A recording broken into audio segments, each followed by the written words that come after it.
Small and Mighty speaker series meeting on Is AI Helping or Hurting Your College Education? We have two speakers today. Dr. Isaac Reckert will be joining us.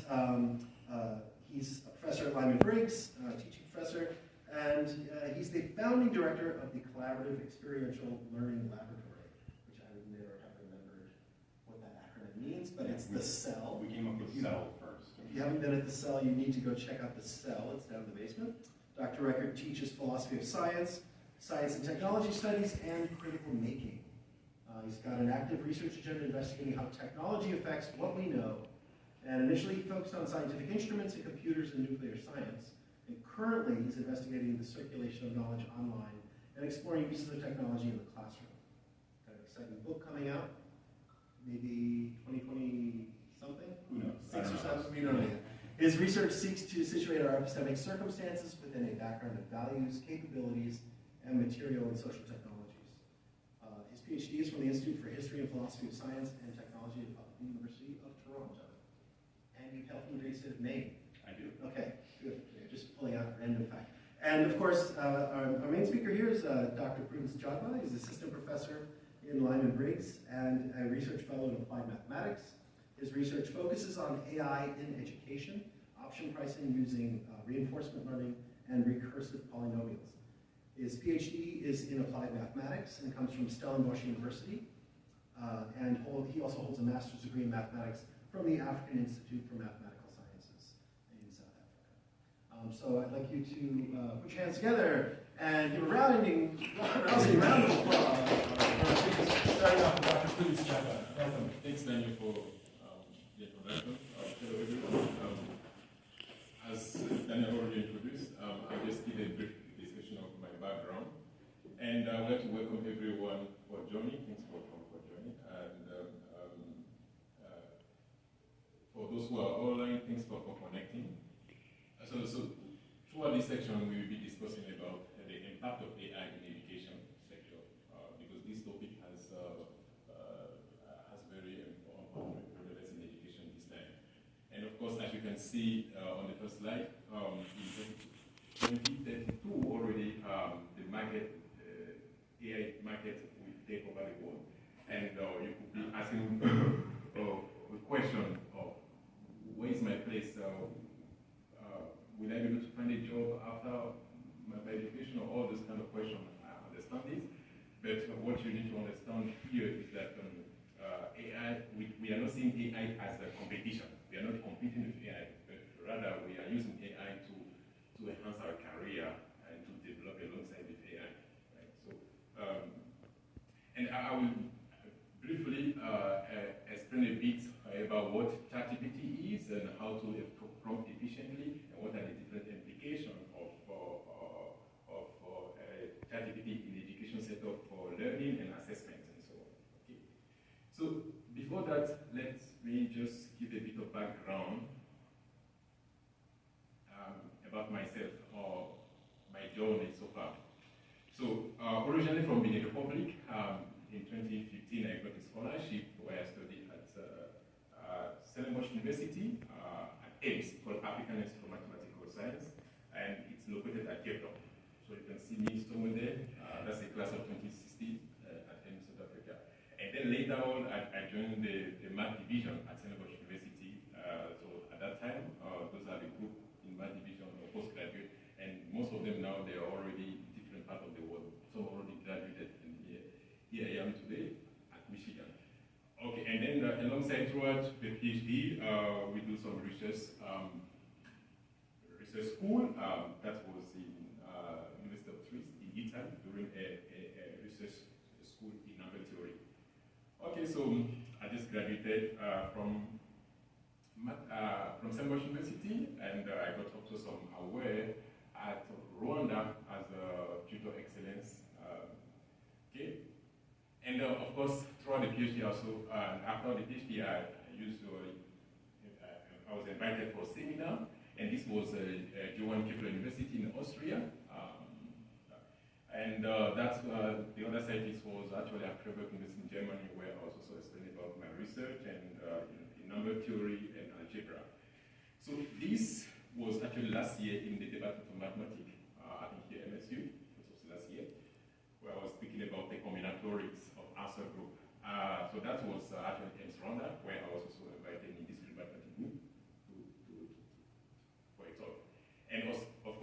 was also teaching in some university. That was actually Nelson Mandela University was invited to teach a course in numerical analysis. And in Ghana, I also invited to teach the course of Python, programming Python, right? So, and this was University of Johannesburg. I was also invited to teach some course, right? So, yeah, so that's a bit of my background. So now let's go straight to the business.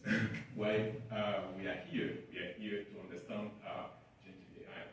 So, so for those of you that are maybe new with the topic, this started a long time ago, not today.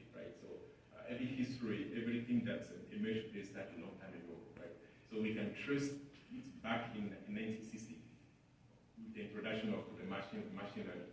But what we are more interested in about the genetic part of the AI, where we generate new content, right? So,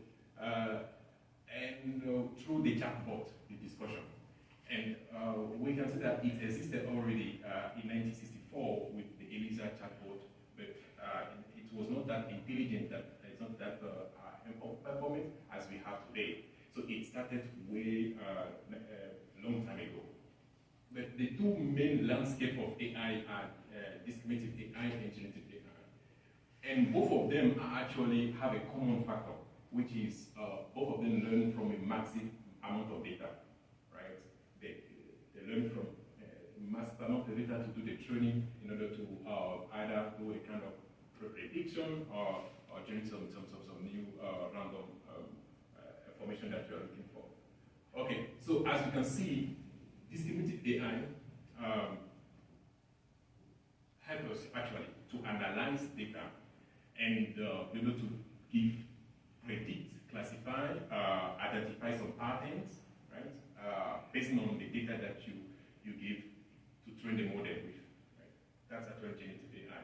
And of course, what are the we understand that this is actually limited, right? Because we cannot actually create new contents out of this.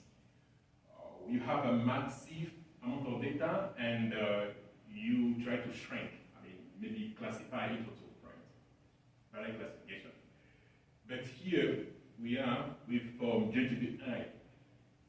You have you train the model with a massive amount of data, but then you can actually expand the data, right? With the prompt that you give, you can generate a large amount of text, right? Which could be images, video, and so on, right? So we have different, and one key technical ingredient that is required to turn actually the chatbot to a business asset, specific to perform a specific task for you, is actually the data that you inject. Okay, let us assume that as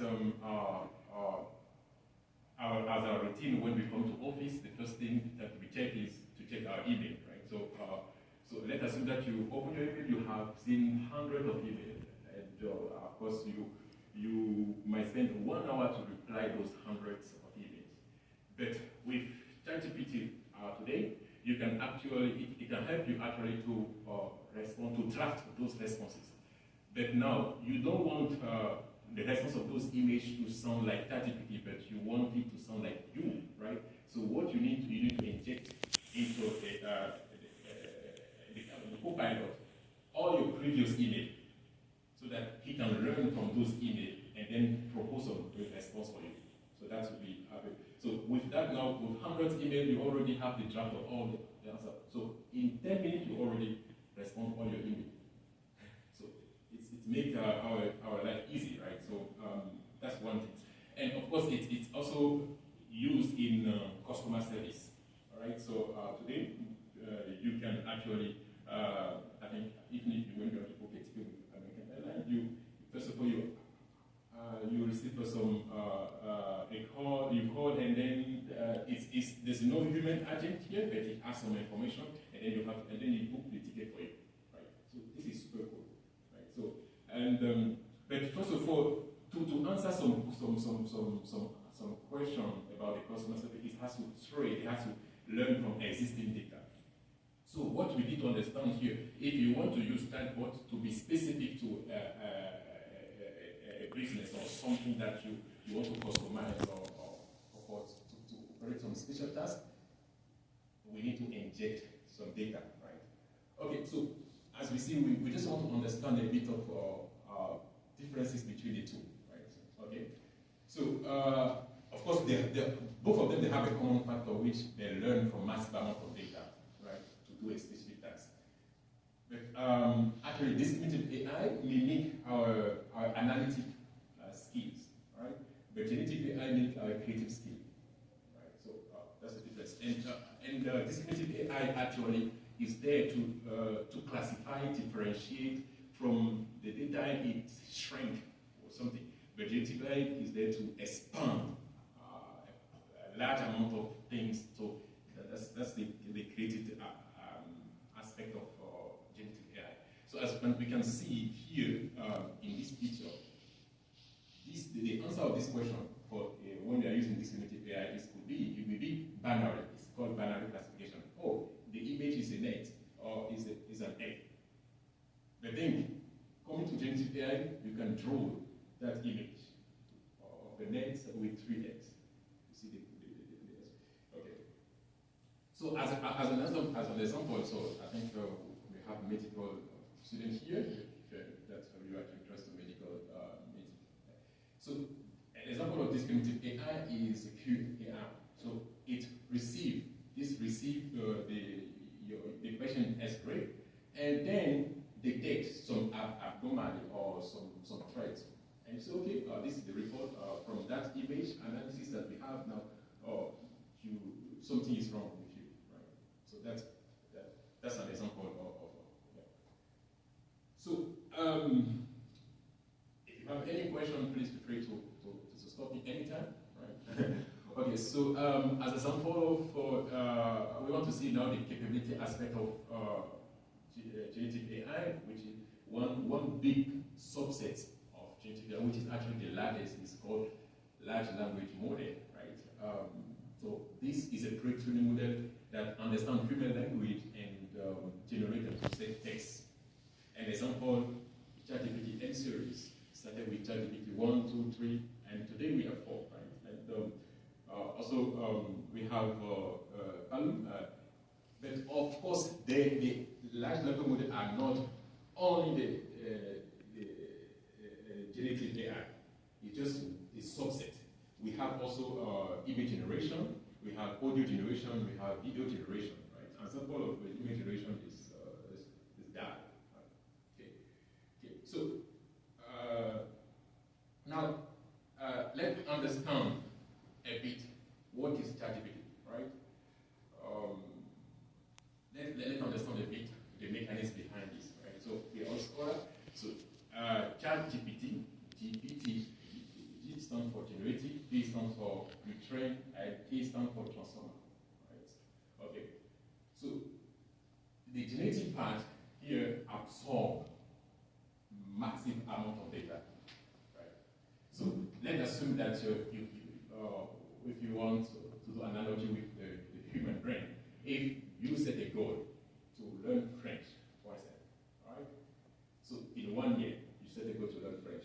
So what you need to do, you need to absorb massive amount of information about French, right? You need to read about French, you need to hear audio and so on. So you absorb amount of data. So that's what the generative part is doing. It absorbs large amount of data, right? And of course, when it absorbs it, it recursively predicts the next word via the prompt that you give, right? So first you give a prompt, and that prompt that you are giving, the analogy, when you absorb amount of data and then you assimilate it, you want to speak. So before you speak, you need to have an idea of what you're about to speak, right? So the same way for ChatGPT to give you the output, you need to give him a prompt. So the prompt actually is if you want to do the analogy to the human brain, is an idea. So you give the prompt, and then the prompt with some mechanism called recursive, you predict a next word, and then re-enter again, and so on. So that's how you have a large amount. Now the pre-trained part is also the learning part. let's assume that you have a kid that is just born again, and he doesn't understand anything. He needs to learn. So the learning process, and the learning process we use via what we call the coupling map to connect the word to the sentence and so on, so in order to predict the next one. Now, the transformer, that's actually the smartest part of ChatGPT. So the transformer actually uses an algorithm called attention. And this algorithm helps you to zoom into the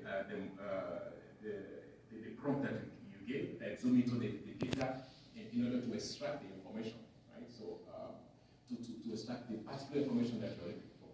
So it does that through transformer, through the algorithm called attention. So we don't go more to detail. But what you can see, the analogy to human brain is that, okay, there are some some people that are very, very talented and smart, gifted to speak language. They can speak 10 languages at the same time. Though other people, they might struggle a bit. So that gift, that talent is the analogy of transformer. So the transformer in ChatGPT help actually to also generate a large amount of text. Okay, so one key aspect of understanding and generate text here is prompt. How to write a prompt. So if you want to have you want to receive a specific information or specific goal that you are looking for, you need to learn to write efficient prompt, right? So here, ChatGPT, the difference between ChatGPT and Google, Google, you just enter keyword, right? A keyword, and then you have information.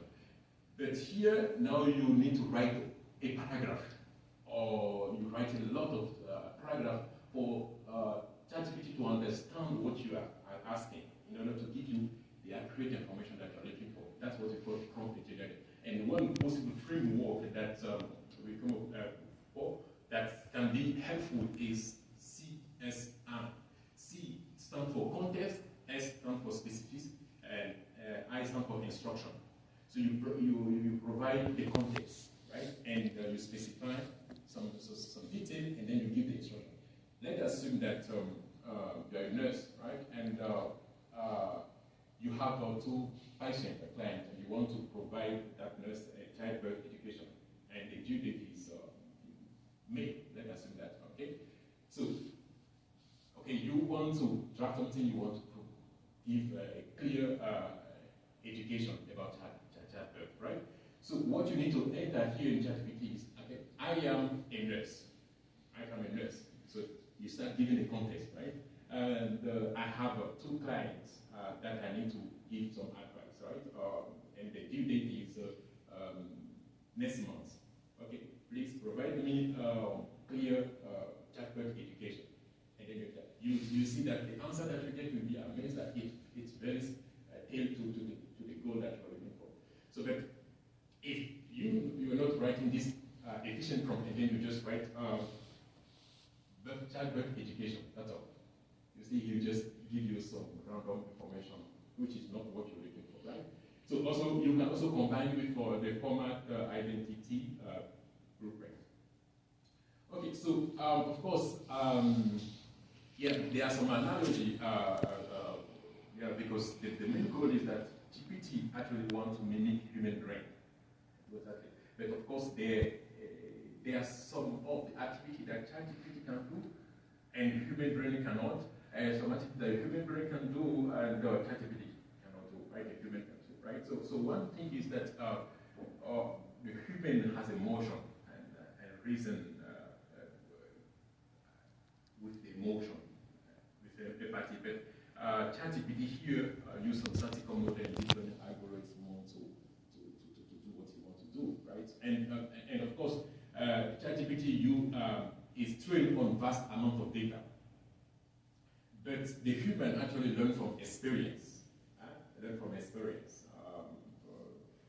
refine the knowledge that you're looking for, right? And of course, ChatGPT has a limited memory, right? you can see with me that when you are actually you text, you write some prompts. 2 days after, you don't remember, all right? You have to remind you, or you have to start. But human, we can recall information dynamically. We can, recall information. Even 1 year ago, you can still remember what you did 1 year ago. Right? So those are the things. So of course, on decision and creativity, we can imagine, we can innovate with intuition, also with certain level of emotion, right? But ChatGPT is not the same. And okay, so more importantly, even the fastest writer in the world cannot write as ChatGPT. The speed of writing is so fast that you cannot compete with ChatGPT in terms of writing, right? Yeah, the humans is slow in computation, in terms of computation, right? So, and also, we have actually ethical and moral judgment, right? So, let's assume that with the AI that we saw for image analysis, so behind that, those are developers that actually make some constraints and to analyze the image, right? So, but let's assume that you want a result and that can also predict or give you, it's a matter of life and death, right? About maybe a scam that you did, right? And okay, also you have been visited, you have someone, a doctor that have been following you, you have personal experience with him, and you know him when they comment you know him. So which one will you trust more? So I guess I have experience with my doctor, I have known him, I have track record history, so I can trust him more about the advice that he will give me or the kind of thing. But of course, when you're using chat in the AI or maybe chat analyst, generative AI or discriminative AI, can we trust those who are behind? Or I don't know what come. Okay, so that's why we have the ethical and moral judgment about AI. Right? That's lead to understand that actually, of course, the progress, the technology changing AI is not there to eradicate completely the human endeavor. Right? Of course, there will always be the involvement of human activity and job on the market. Okay, that's okay. Now, coming to the question, is AI helping our college education? So we just need a big background what ChatGPT can do, and yeah. Is there any question so far? Any question for those who are online? I have one. Yeah. Okay. Since you understand the system so well, explain it so this is wonderful for me. Yeah. The memory question. Yeah. I have noticed that you can you can issue a prompt, get a response, ask for a modification, and you can kind of keep that going for a while. Yes. How long does that sort of memory last in these systems? Yes. Is it just one session and then it's out, or do you know? I guess yes. So when you close that discussion, of course the memory is gone. Right? Okay. When you close, just within the span of yeah. But if you don't close that discussion, I think the memory we see there. And does every output from the model itself become recursively put back in as data for future? Like, is it analyzing its own results constantly as well as scraping the internet for data sources? Okay, great. So what was explaining about the recursive predicting recursively and so on. Yeah. So let's assume that you write a prompt. This is a prompt, right? I want maybe a duty letter, right? So this, of course, he already have read thousands of books or things on website, right? So what he will do is that he will run quickly all over the data set and then start predicting the next word. So the next word that follow from the duty letter, which is maybe the head or maybe the first paragraph. So he first predict the first paragraph, right? And then he will go again. So after predicting the first paragraph, this first paragraph will be used as a prompt again. Okay. But not you tapping again, but it's a system that is doing behind. It's doing it. Yes, and then recursively That's and going to predict it, large amount of data that yeah. Okay. Great. Any question? Is this the time when I enjoy you? Yeah, please. Yeah. Okay. So yeah, So I'll just come so closer to the mic. that's all right. Yeah. All right. Do we have more slides, or is this? Yeah, we have some more slides that's going. Yeah. But if you want to say a word or Yeah. So I just want to add on to what you were just saying, and expand to say that there have been some studies that show that if you do try to take AI-generated data and feed it back in to change the model itself, the model degrades. So that's, they spent all this time making this model out of all of this data that they put in, and then it generates something new, but it's new, it's not something that actually expands the model. It expands the space. It fills in a space inside of the sort of model space. So if you feed it back in, it just reinforces one area of the model without actually improving the model itself. So it degrades the model. It gives you more and more of the same stuff rather than giving you better stuff. At least that's what people are finding so far. yeah. That's interesting. Okay. Other questions before we dig into the things we sort of thought about beforehand? Yeah. I guess regarding the saving thing, I noticed on the ChatGPT interface, when you log in, you're allowed to save previous conversations and you continue them over time, right? Yes. Okay. So you can just like saving just the full text. Yeah, you can save like Yeah. the prompts. Like if you ask a question about, let's say, integration in one prompt and you give it like a specific question, like if you wanted to, you do that a week ago, you log back into your account, you can click on the prompt again and say, integrate it a second time, or maybe you're like, oh, So- you derive it now. But it's basically just like reloading that. Yes. Maybe reloading isn't the right word, but it's like it sort of it re-ups that whole thing, and then it's ready to interact on that. So. Yeah. Okay. I think it's my understanding. So. Yeah. But when you close that conversation, then Yeah, if you open a different conversation, Yeah. it doesn't know the Exactly. previous Oh, one, yeah. right? Which is, it's useful, but it's important to know that about the functioning of the system, right? yeah.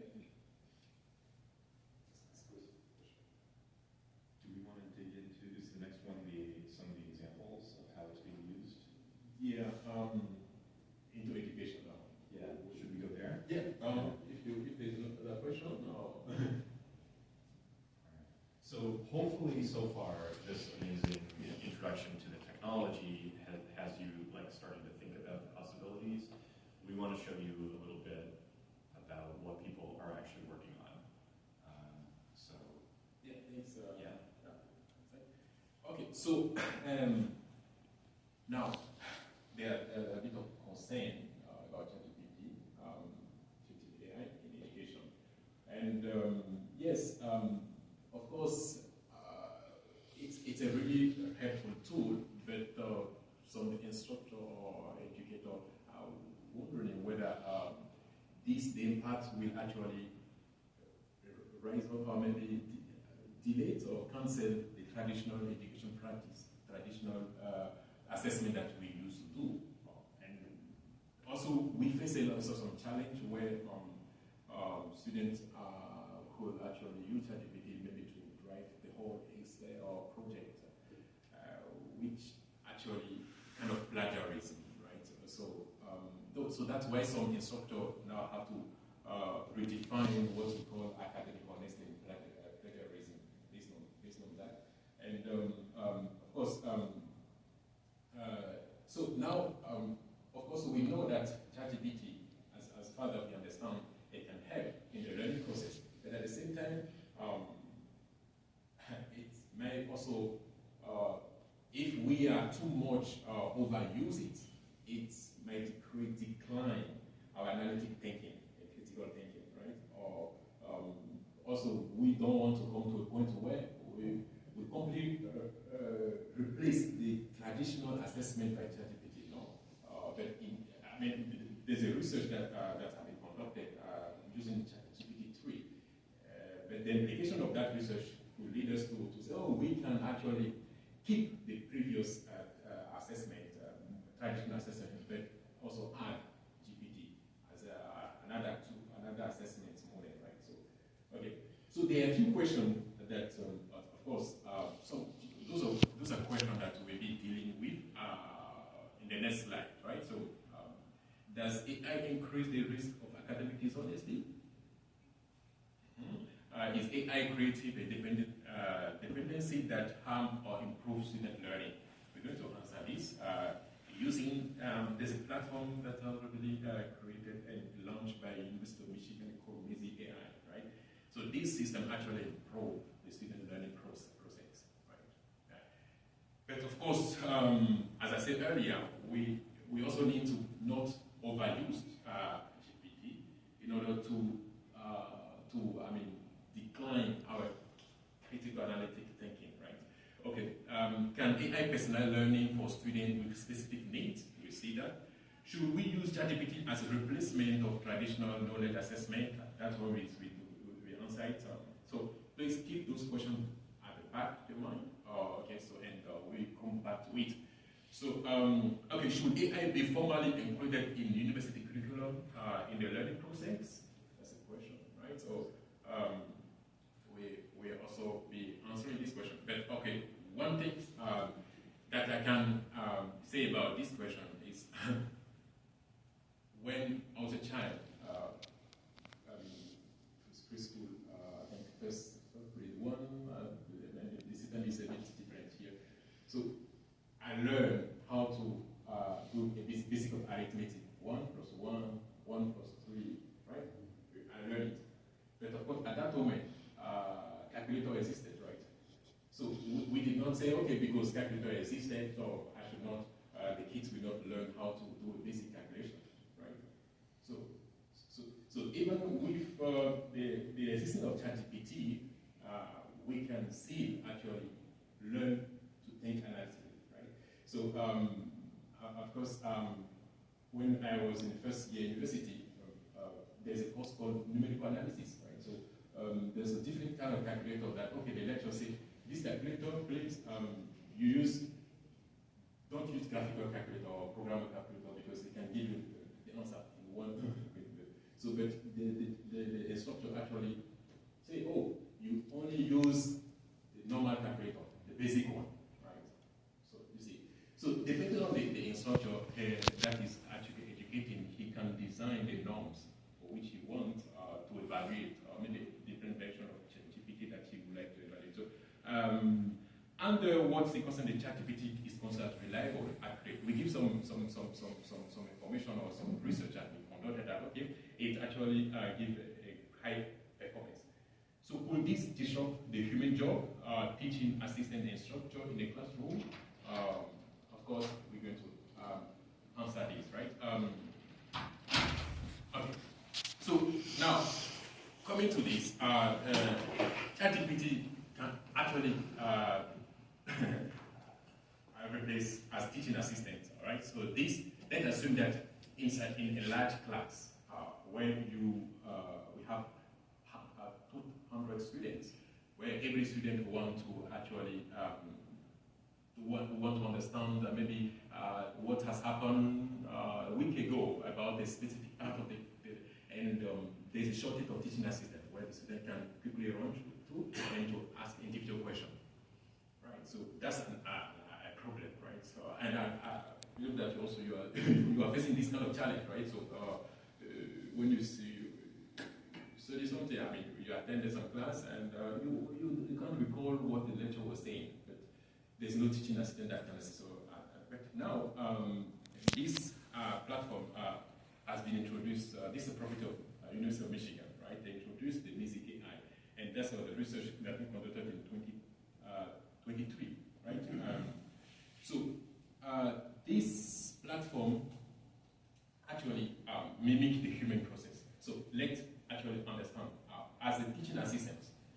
when you come to me as a teaching assistant, I need to listen to you, listen to your question, and then process the information. And then with my experiences, with my knowledge, and the knowledge of the institute course, what the institute teaching, I will extract some information that that is relevant to your question, and then now voice to you. Okay, so that's the answer to your question, right? So that's the human teaching assistant. But here is the basic AI that try to mimic something similar, but first of all receive the student query, right? But in the process, when you receive the student query, there's some mathematical model there that will convert this student query into mathematical vector called embedding, right? And with this now, the maze here, the platform here will be connect into to data with the data set. And of course, the way to connect, we know that okay, we all access to D2L, right? The D2L where we put all the course material, lecture one, slide one, or video or audio, right? So the Maze AI will when you ask this question, it will connect to the data and then start looking for the answer to your question, and then give back the answer in a vector form, right? And that's what he's going to inject into the GPT-4. And actually, the GPT-4 here is just used as a delivery agent, right? Or to write the answer in a coherent form, a comprehensive form that you can understand. So because we don't want to receive an answer where it will be a bullet, and it's not coherent. But you want a very good answer. That's what basically the mechanism. So that's the platform that of the Maze AI. So you enter what you're looking for because this has already been connected to a specific course, right? It tailored to a specific course, right? So let us say you are taking an anatomy course, right? And when you ask a question in anatomy course, yeah, it's a general. ChatGPT can answer you generally, but which is not tailored to the specific course to your instructor. So that's why this Maze will be connected to the course data of your instructor that can retrieve specific information. So this actually is giving us what we have here, right? We retrieve some information as a vector, which has a bullet point here. So at this process, the AI is not yet encrypted. So we have just the bullet point, and then the piece of materials. And then when we now write a prompt, efficient prompt, okay, here we are, give a query answer. So that's the thing, okay. Certainly, in the professor first example, he described a smart contract as a program that executes nice form, and he can also voice audio form, right? So that's very cool, right? So, you have alongside, right? Okay. Okay. Yeah. So this is a place to pause. Yeah.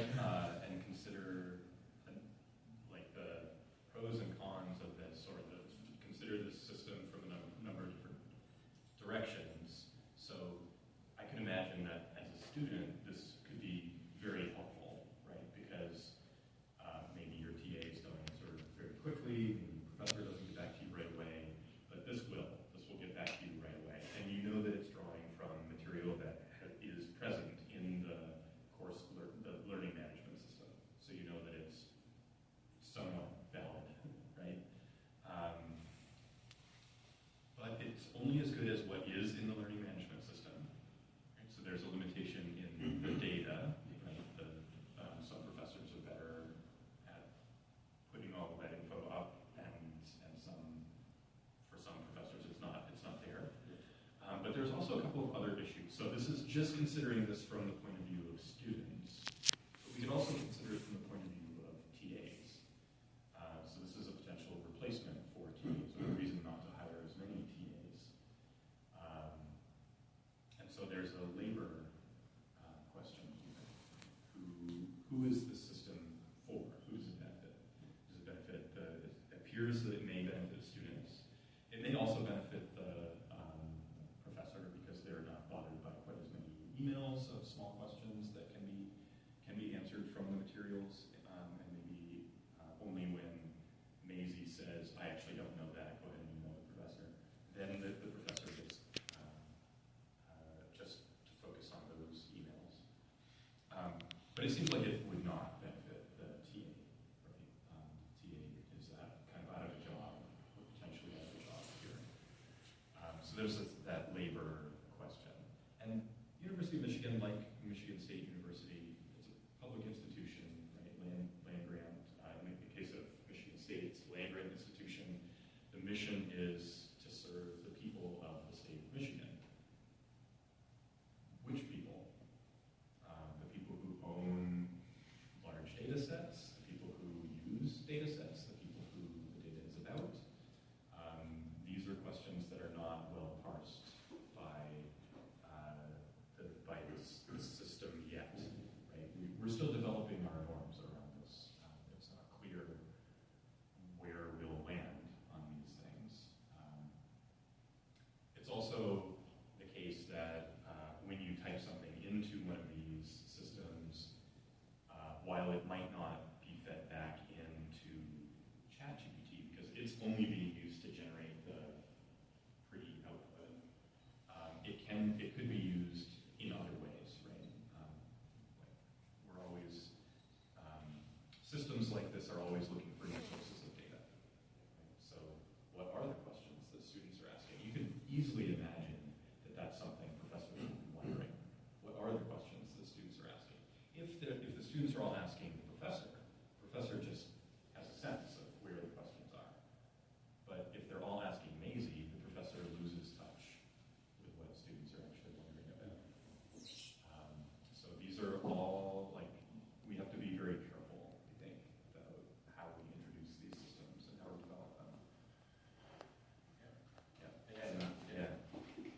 And there are lots of historical precedents for this, I should say. Like the University of California helped to develop tomato harvesters back in the, I'm going to say 60s, but I'm making up the date.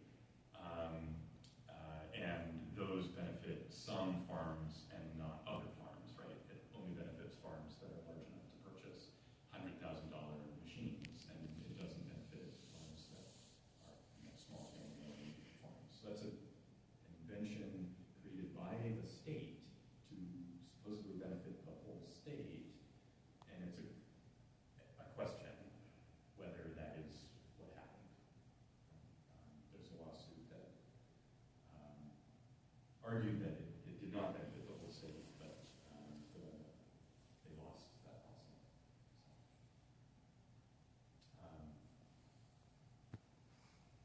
And that's just that's just one example. Yeah. So we talked about like how it doesn't really have a sense of morality. So what would the responses look like for like an ethics course or looking at like to what extent is this okay? Slash looking at the history behind it. Yeah, that's a great question. I think there's two things that I would want to say to this. One is that it depends on what's in the database, right? So if the question is a factual question about what did so-and-so say, this has got you, right? Probably Google does too, right? If the question is about moral reasoning, it would only have whatever the professor told it about, right? That let's say, so here in Briggs we talk a lot about claim evidence reasoning. So that could be programmed in here, and you could ask Maisie or Sparty, I guess, would be our version. You could ask Sparty, whether some paragraph that you've written is a good one, and it will say, well, does it have a claim, right? And does it have evidence? Does it have reasoning? And it might be able to help you in those kinds of ways. The other thing that I would say about this is that, actually, I think I've lost that other train of thought. Think for a second.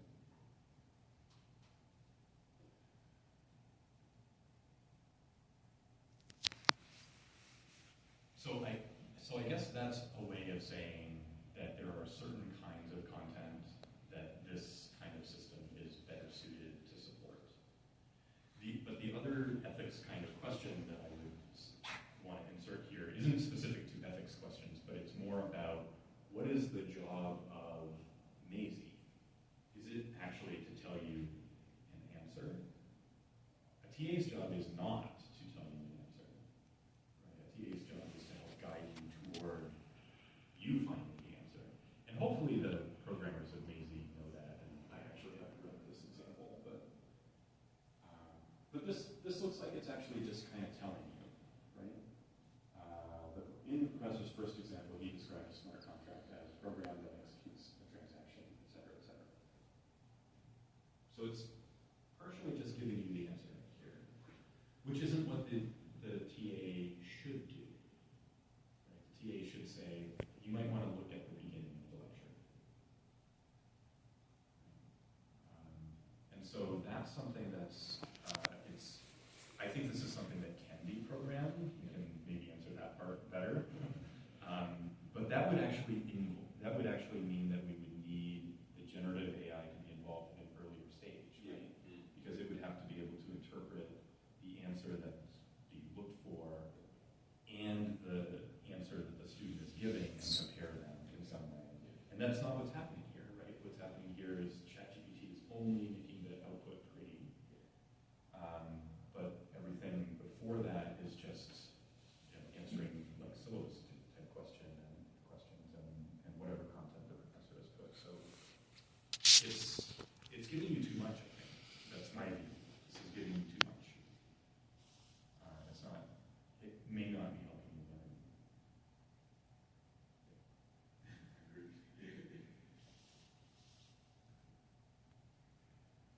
Other questions before we say a bit more?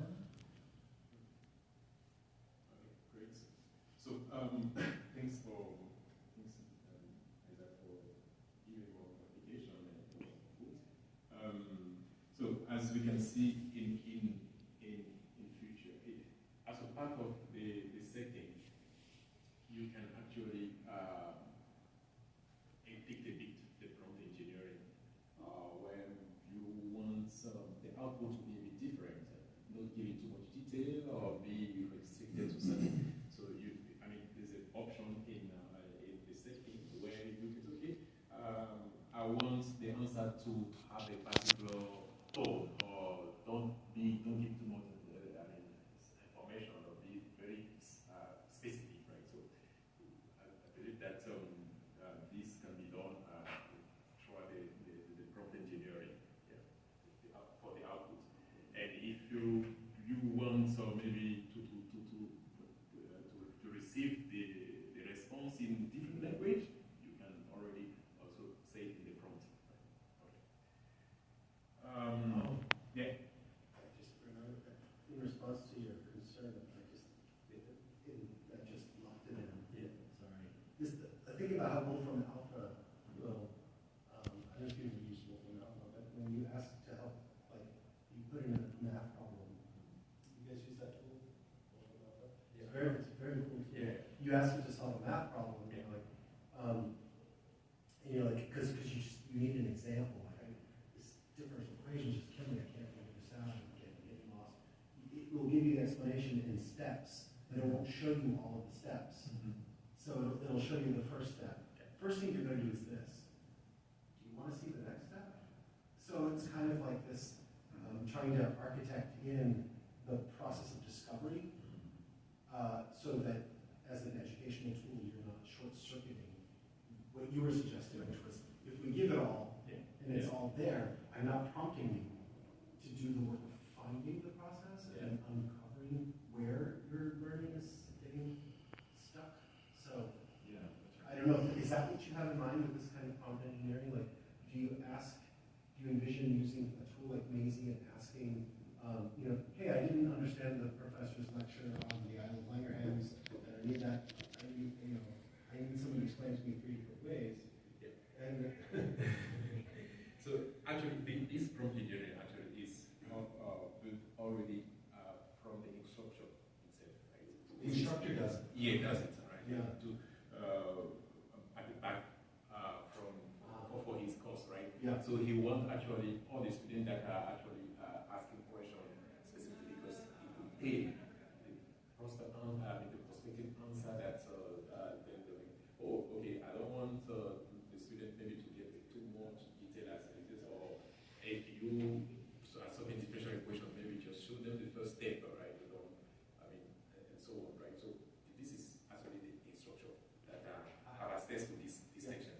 But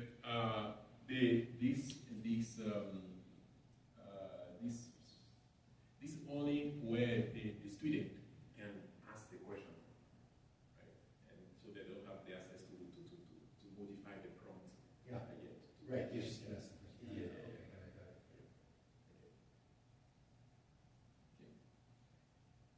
Any other question?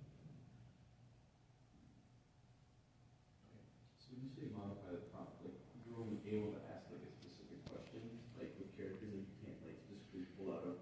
So if you know exactly a certain area you want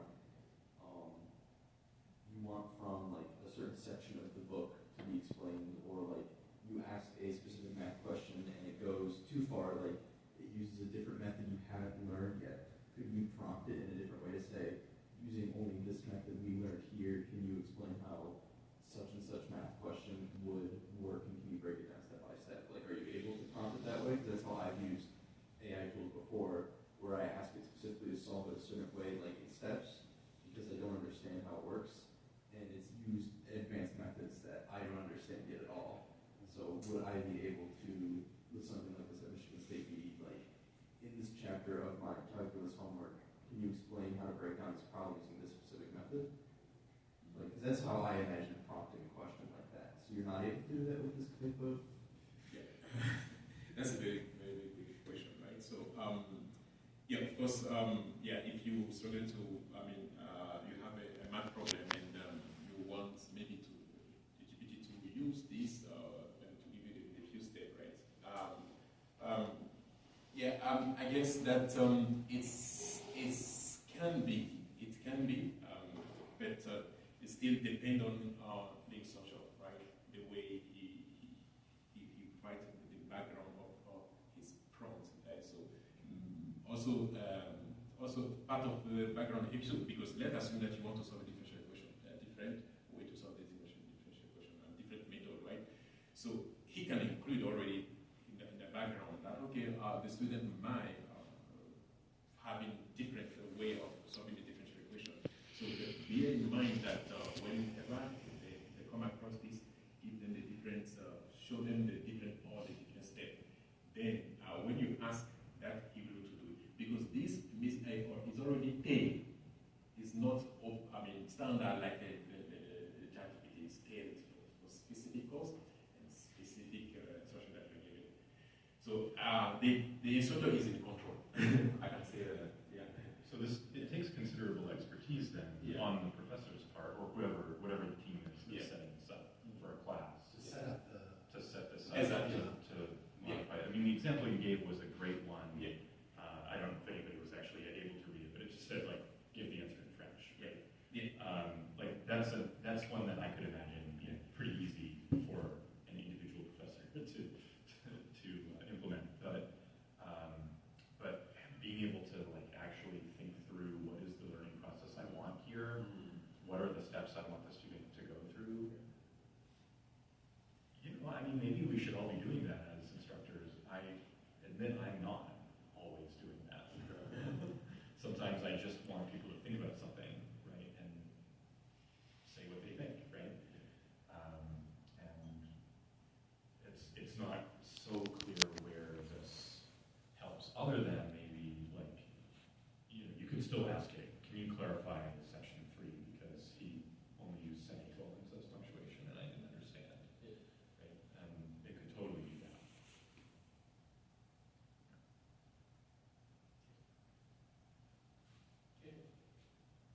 Okay, so we still have a few minutes. Yeah. Should we peek into the other example? Yeah. Or- Yeah, we can go to the next example, right? Okay. Okay, so this has been already tested and answers question 500 to 2,000 questions as per week. This is Okay, so this is another project that is ongoing. That's research ongoing with Professor Joe at CREATE. So there are already some machine learning algorithm that can actually do automatic scoring, right? So grading, leveling, the kind of assessment that the lecture design. So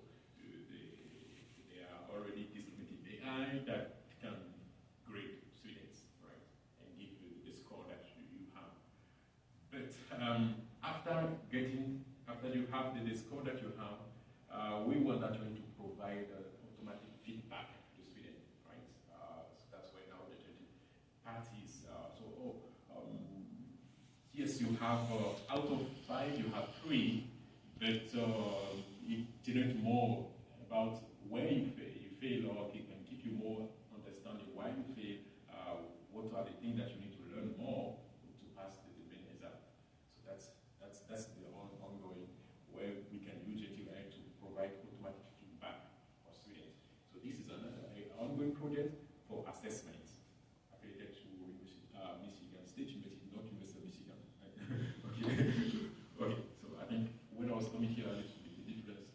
I was confusing myself. Is it the University of Michigan or Michigan State University? But when I came, I understand that's two different. Two different universities. Okay. People feel very strongly about that. Too, Yeah. when it comes to sports. Yeah. Okay.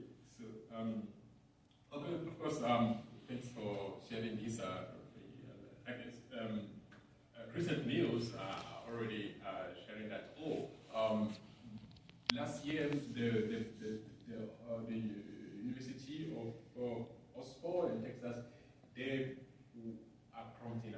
Want to launch GPT Edu, right? That can be personalized for tutoring, study guide, and throughout the chatbot, right? So the good news is that it will be launched, and they tested about 500 students at University of California. So, it's a big progress advancement. But of course, we should also understand also the consent, right, at hand, right? Okay. Now, I was asking earlier that, okay, what the information that we are receiving from ChatGPT, are they accurate information that we can rely on, right? So this is study, how does ChatGPT perform on United States medical license examination, right? The implication of Latin model. So this they use ChatGPT 3 and ChatGPT Instruct to answer some medical license examination, right? The question are actually into 2 parts, right? The step 1 and step 2. Right? And amazingly, throughout this study, they got us some data sets about step 1, step 2, and then they realized and then found out that actually when you check this step 1 about N, B, and E, it generates correct answers above 60 threshold, right? So that means that the answer are accurate, right? Most of them, right? So we have 60%. That's what the study is providing. That ChatGPT marked a significant improvement in natural language process model on the task of medical question answering by performing a greater threshold of 60%, more than 60%, right? Okay. Yeah. So, but it's yet to determine that if ChatGPT can also perform on a wide variety of assessments in both contents and purpose, right? So this raised to this study that have been conducted at Michigan State University at CREATE with Professor Ju and Kodek, where they were trying to answer. And this study actually was conducted on GPT-3, not 4. So there are already some progress in 4 now. But everything that is said here, I guess, is true for GPT-3. So they're trying to, based on, in the context of college level environmental science question, they collect some data where students construct answers, right? And they use also ChatGPT to generate ChatGPT response. And then we use the classical machine learning to see whether we can classify those two, right? The student response, writing linguistic response, writing student, and the academic concept. But amazingly,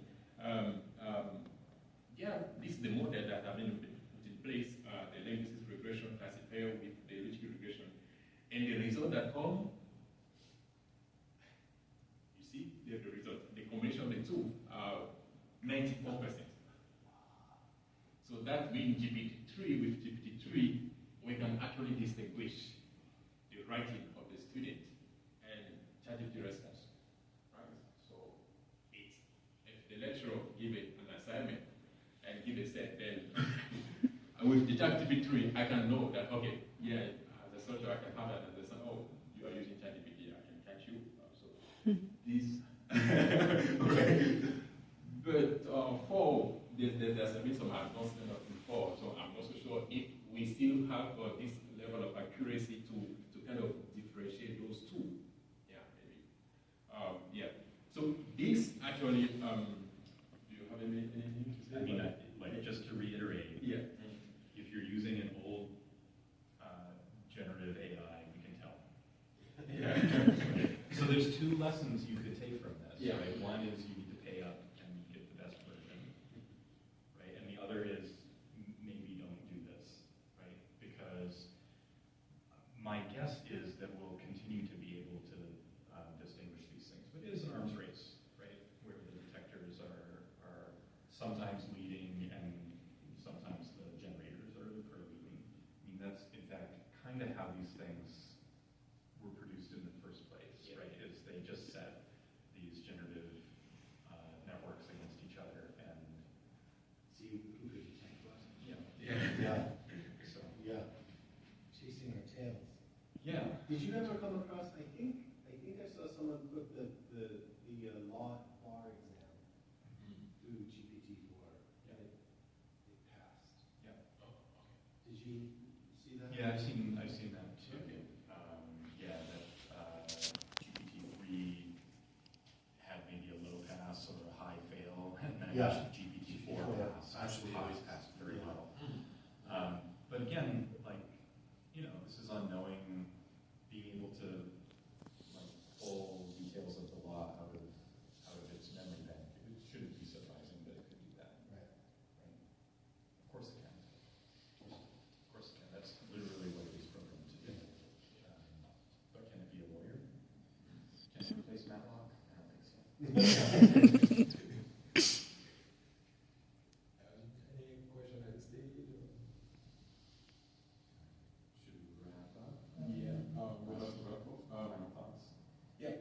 Okay. So the implication of this study, also this gives us a different understanding for the structure about this study, and that okay we know GPT-3 we can differentiate, right? And yeah, of course we as a structure we want actually also the student to get familiar with the environment because in 2033 or so on, we know that the AI is growing faster. So we want also the students to get familiar with how they can use to improve themselves, right? But also at the same time understand the limitation and to not actually eradicate completely the traditional method of assessment. So therefore,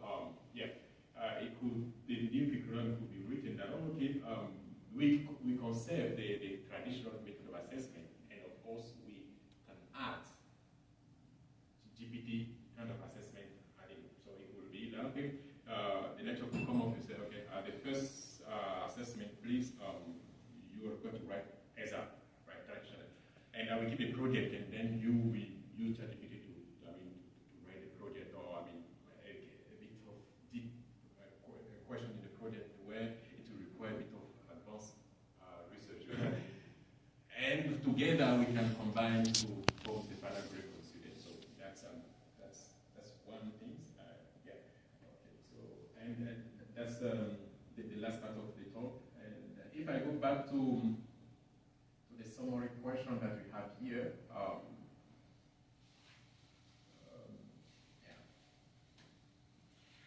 I guess we go through most of them. But if you don't, we still have maybe a bit more other question or discussion. I think with the next 20 minutes, we can see. Yeah. Time to take some more questions and we'll open it up to things that they've been talking about, or things that you've been thinking about in terms of AI. That I feel like we can just kind of open the floor. Is that what's on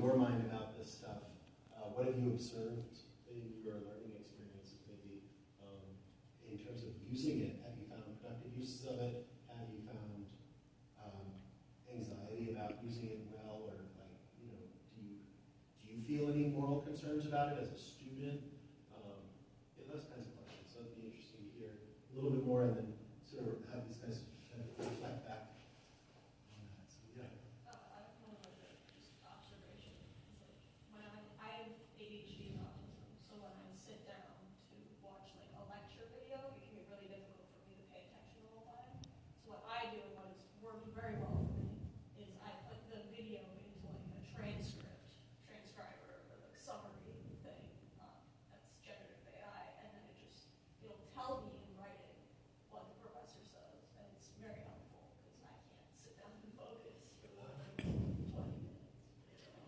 That's a great use of generative AI. I think there are some, I've heard other students say similar things, like it's great at coming up with example questions for you, it's great at summaries, it's great at,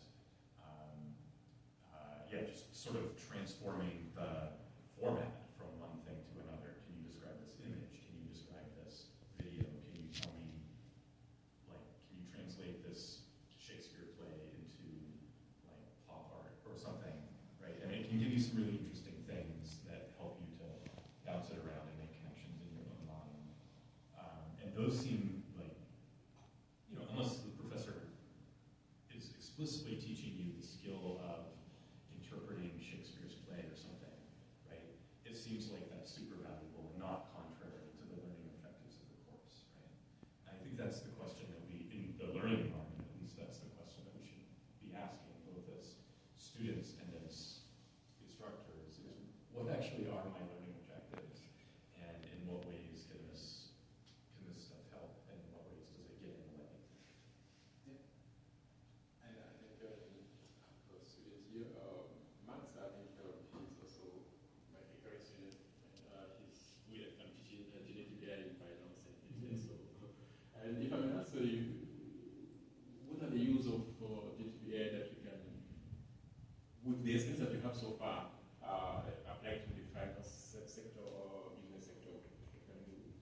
I mean, for me, I think it comes a lot to just the repetitive tasks and like data management. Because again, like I don't need to sit in Excel and like figure out like an average or something, or like I remember I had a course where I don't know if anyone uses Long Kappa here, but it was built in like the 90s, and it's like legacy software here at Mizzou. And my grade was weighted, but it only gave me like a summary, like, you know, let's say it was 100 points, 80 out of 100 points, but it didn't give me the weights of anything. So my grade wasn't an 80, but like I would sit there, literally take like 20 minutes to type it all in my calculator, weight it all out. I could just highlight that all, input it into ChatGPT. And again, you have to implement like data, like kind of measures to ensure that you're going to get a correct response, like we had talked about in class. Like being very specific. Like if you don't know, tell me you don't know, because it will make up like this random response. So if you don't know, tell me you don't know. Yes. Like, That's and what again, you're saying? it's super basic. Like or like calculate this, you know, using this, and again, I like to space my responses out. And again, just the more specificity you have, the better.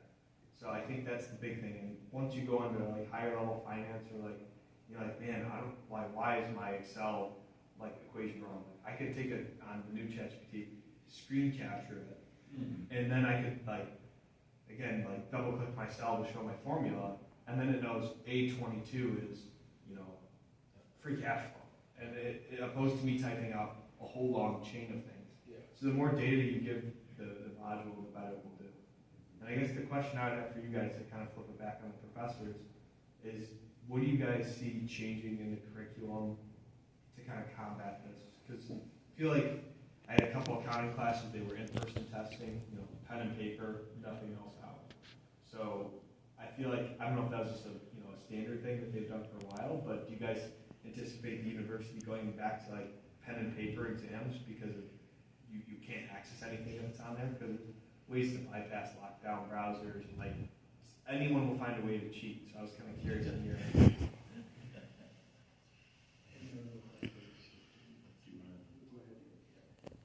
I guess I have two responses to that. One is, I kind of agree with your sentiment. Like, people are often more creative in their methods of cheating than they are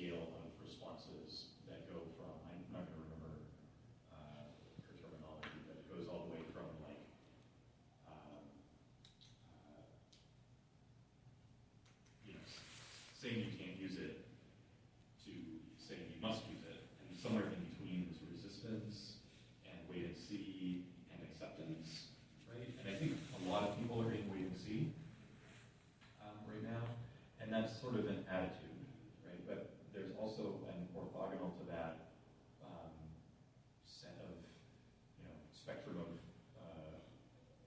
actual uses. So some professors are beginning to experiment with this technology themselves, try to find ways to maybe generate those additional problem sets, right? In a subject like organic chemistry, there are very well-defined problem-by-problem learning objectives that they know, and it is a pain to generate a new question set. And that has real serious implications for the standards of testing. Like, what is testing like in organic chemistry? They are high-stakes exams, partly because it is a pain for the professor to produce new exam questions, right? That won't reappear on Chegg the next day. Right? But if you can use ChatGPT to generate those questions, then you can just generate an infinite number of them almost without effort. You have to have some effort to design the prompt, as you were saying, to make sure that the results are actually usable and things don't go to infinity or whatever. But once you figure out how to validate those questions, then people can do practice exams as often as they want. Right? And that changes that dramatically, I think, opens up the possibility of very low stakes exams in those situations where previously only high stakes exams were available. So that's great for everyone, actually. It also does mean that there will be some people who are like, no, pen and paper is what I'm doing. Right? And the challenge there is that you're trading off different sets of logistical challenges for different sets of people. Right? The logistical challenge for the instructor is try and prevent cheating, I guess. I would like to think that we're mostly focused on other things, like, but that's certainly one of the challenges that we face when we're doing assessments. And then on the other side, it's the logistical challenges that the student faces when completing the materials or the assessment. So there's a famous paper about the social construction of disability, and in this, it talks about different testing scenarios for an individual when they're embedded in their normal environment with all of the things that they usually use to help them, their notebooks, their calculators, their other things. Like, that's a real world environment, and you would actually like to test someone in that environment. Yeah. So the fact that we remove someone from those helps, those normal everyday methods of solving a problem, and put them in this weird laboratory, right, with like lockdown browsers and stuff. What are we testing? Right? I think that's the reckoning that we have to come to as instructors, is if we're doing that, if we're removing an aid from someone, we need to be doing it for good reason, right? And so just putting somebody in front of blue books with a pen when nobody is taught handwriting anymore and you're just going to cramp up after 5 minutes, I'm not sure what you're testing, right? Endurance. Yeah, and I think that's like a big thing with, just like, again, what's norm is going to stay the norm for a long time, and then it'll change, but by the time you change, the thing you're changing into is out of date, right? Like, for instance, again, I'll go back to accounting 201. Like, I could look up anything on that test and find it within probably a minute for each question. Because again, they're basic foundational concepts. So that was a 200 level course. I'm taking now financial management, financial modeling, which is a 300 level course. And although it's a difficult course, that is allowing AI during the exam. However, he always says if you're searching, you're hurting. So, you have a limited number of time to complete it, but you are mimicking a real world scenario, plus I'm like modeling in Excel. Yeah. So like using AI to be like, oh shoot, what's the formula for free cash flow, or how do I, I feel like this answer is not correct. I think that's important, But I think the biggest thing is gonna be, what is the distinction? And again, this goes to anything in life. What's the distinction of too much versus too little? Because like, if I had like ChatGPT exams for accounting 201, 202, I don't think I would have learned anything. Because again, they're super simple, like, you know, 2-3 step equations, or you know, like remembering a gap principle. Like those are just basic things for your foundational knowledge. But as you get more advanced, you know, if you forget something, it's easy to look it up. So I think it'll be like a pick by professor thing. That was my idea of it. So like if one professor wants to have it, you know, no one doesn't. Yeah. I think that's just what it's going to come down to. Yeah, I mean, exactly. It's relative to the structure to define the norm, which is, yeah. There's no definite norm currently. You say, yeah. Also, you just mentioned with the financial modeling that you're taking out. I think the lecturer approved the AI in the exam, right? Yeah. So like during my exam and any homework, you know, it's just an Excel file, and that's how you submit. And and the only thing that is limited is you're in a room and you have to take that exam at that time, because you know, like AI is used as a tool in that case. It really can't solve it. It can't make an Excel equation for you, and well, it can, but you have to still input it. You have to verify it. You have to use new numbers. But I do think that's important, because like when I go, you know, again, I've been interviewing, and every single company, you know, what's your biggest problem and what are you doing to fix it? It's AI, and we're trying to implement it. That's everyone, and like people think they're always behind the ball on it. So I think having it in higher level courses when you kind of vet yourself before, I think is important. And that's why I'm glad that it's available, because again, I think on the exam I was like, man, this data table looks kind of funky. And I'm like, I feel like it's not right. And ChatGPT verified it for me. You know, but again, the one thing that ChatGPT doesn't take into account is I made a one-dimensional data table. My answer was correct, and there's nothing wrong, but the instruction says two-dimensional. So I got that, you know, a couple points knocked down because I didn't do two-dimensional. But again, that goes back to prompt engineering. It's only as good as what you give it. Because a one-dimensional was more efficient, and that's what I initially thought of, but it doesn't match the instruction. But ChatGPT never knew that. So.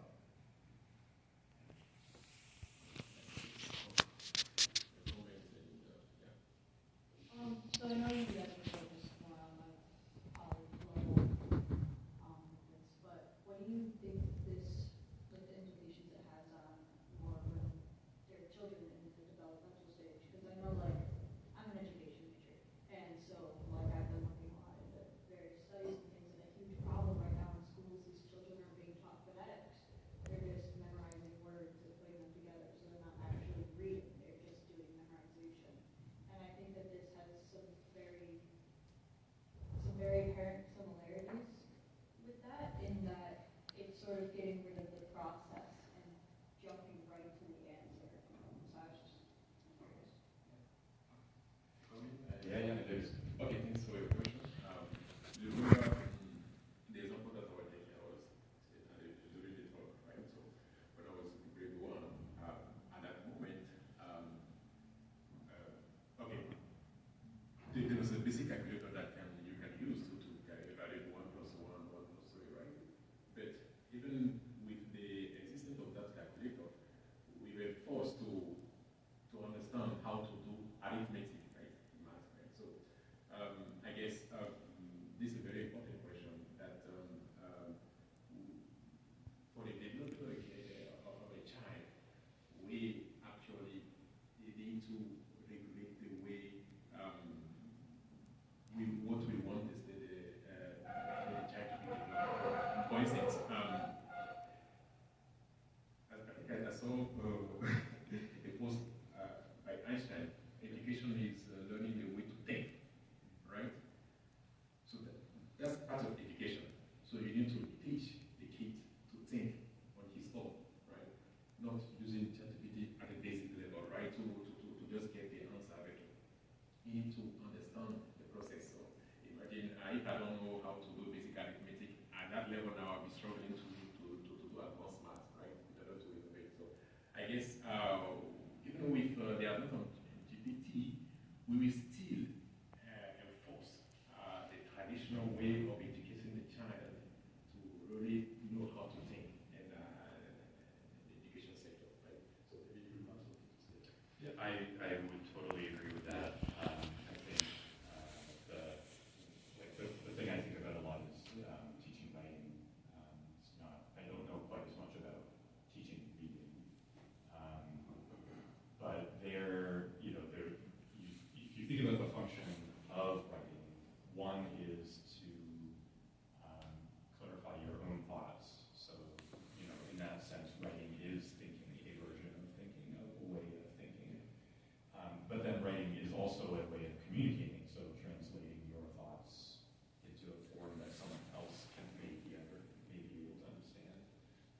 distinct functions, right? And there's nothing special. I mean, writing is special, right?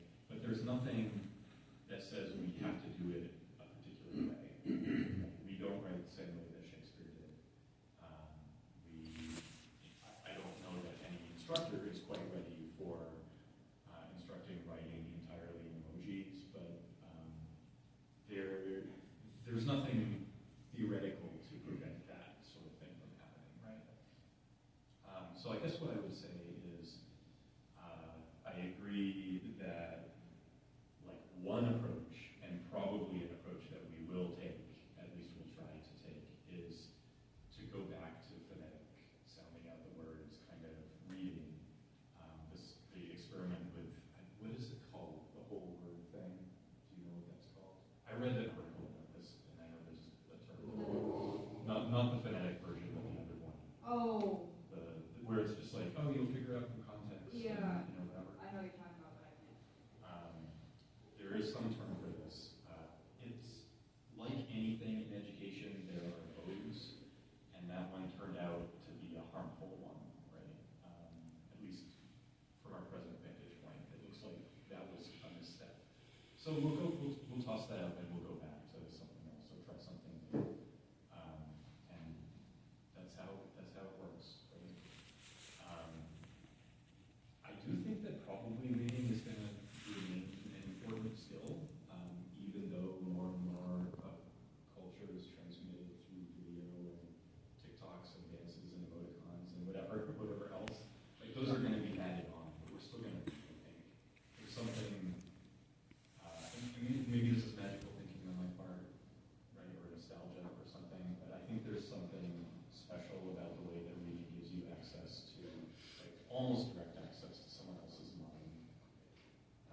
And that's not something I've seen successfully done in other mediums. So I think for that reason, reading is going to stick. That's my guess. It's only a guess. Any last questions? For those who are online, read or have a comment or a word.